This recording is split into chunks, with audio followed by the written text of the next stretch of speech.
It's the blind leading the blind.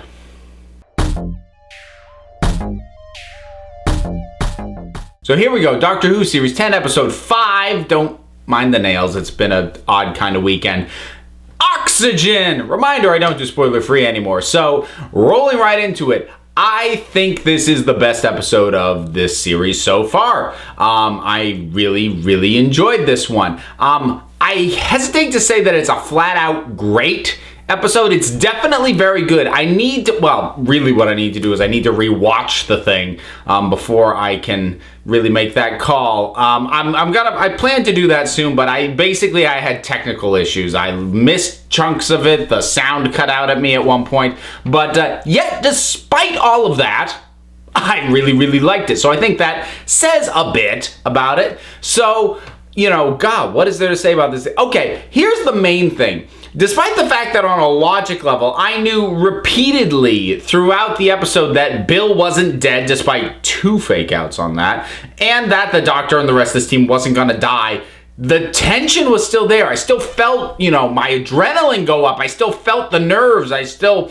had the and that really shows how well executed this is. I mean, I wish I could think of a better comparison, but it's like when you see Titanic, and my favorite scene in that movie is when they crash into and they scrape up against the iceberg, and how tense that music is, and you watch all these people on this crew scrambling and panicking, and you know what's gonna happen, but you're still crossing your fingers going, oh, come on, please. It was like that, only in reverse, whereas in that case, I knew they weren't gonna make it. This one, I knew they were, but I was still like, come on. And that always comes down to execution. The tension in this execution is incredibly well handled. The setting is very cool, and it turned around a couple of points where I thought, like, when we first saw those suits walking around in the, my immediate thought was, zombies. And have I mentioned that I'm really over zombies at this point? They're not zombies. It's just the suit walking around with a dead body, which is a nicely creepy image and a nicely creepy thought.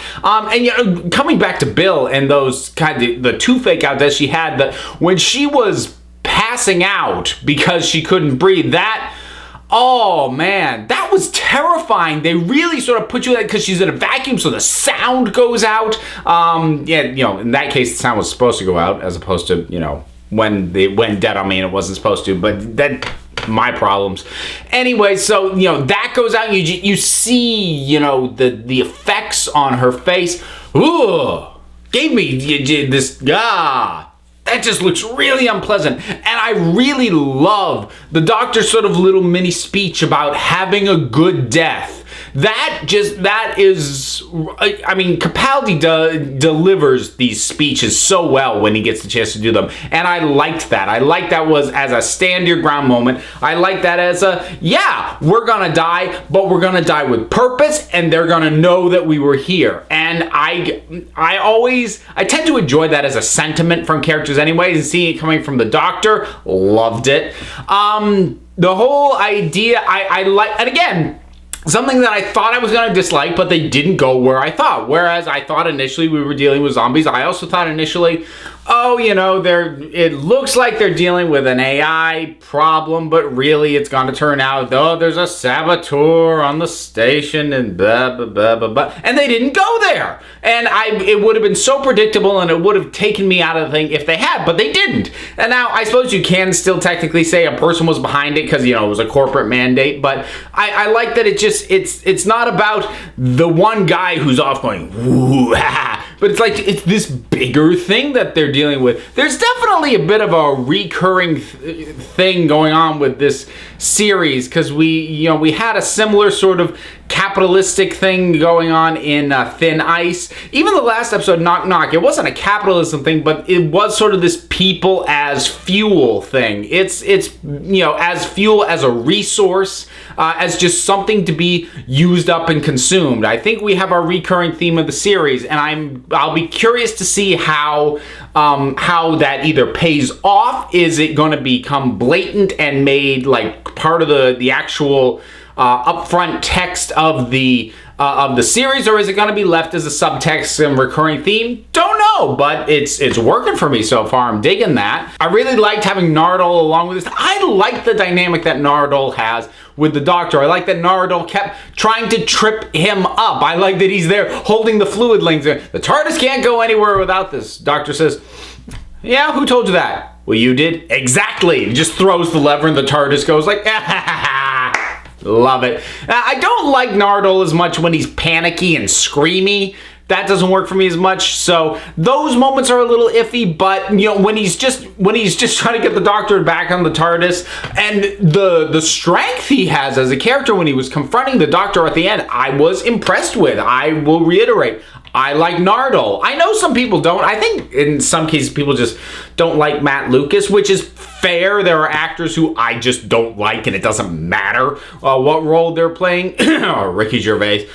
Oh God. But so I get that. But for me, he's really working. Bill is still working, and she asked the interest, and she asked the questions I was asking, like the instant that they established the force field keeping the oxygen, and I was like, well, hang on, why'd they need the helmets when they were outside the ship? Bill asked that exact question. Hooray! So by having her ask those questions outright and ask them in a way that feels like it's coming rooted in her character, it makes a lot of things that are expositional feel less expositional, because just the nature of the dialogue and the kind of relationship she has with the Doctor allows it to all flow and feel more organic, and I like all of that.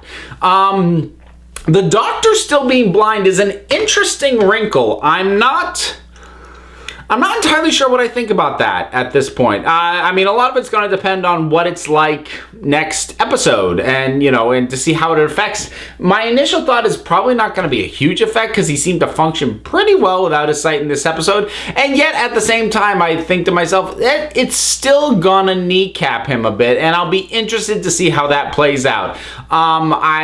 I will be curious to see if they can really strike the balance, because I think it's something that can either be overplayed or underplayed. I think they're more at risk of underplaying it and showing how competent they've shown him to be without his sight already.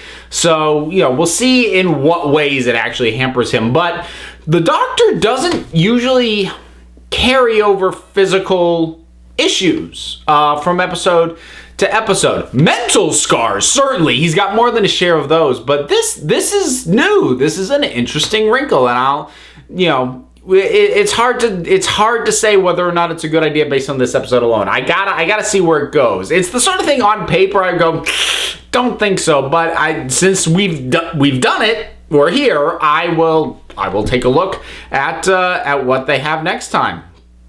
And I think that about does it. This was just a really strong episode. And again, it is execution, because it's a fairly standard, enclosed space. They're finding survivors.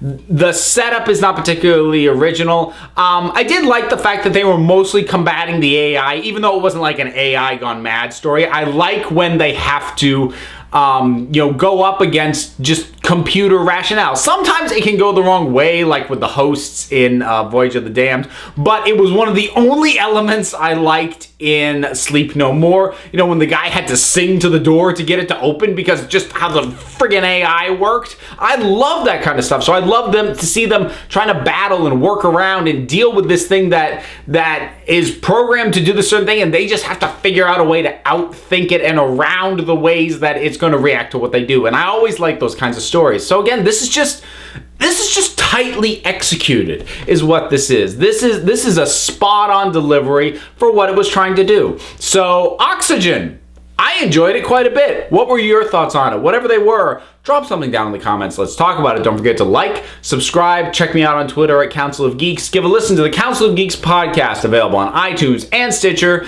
And until next time, this council is adjourned.